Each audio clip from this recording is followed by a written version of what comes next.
Hello everyone. Today I will show you how to replace the battery.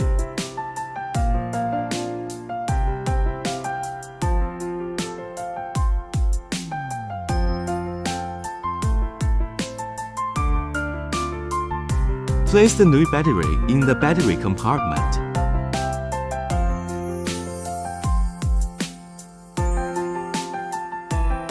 Make sure the positive and negative terminals on the battery match the connectors. Install the housing in the correct direction and position. Close the battery barcode.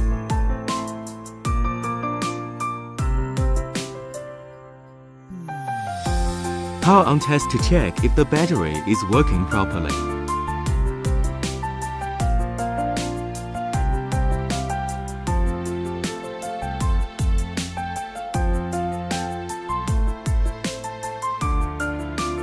Place the new battery into the battery compartment.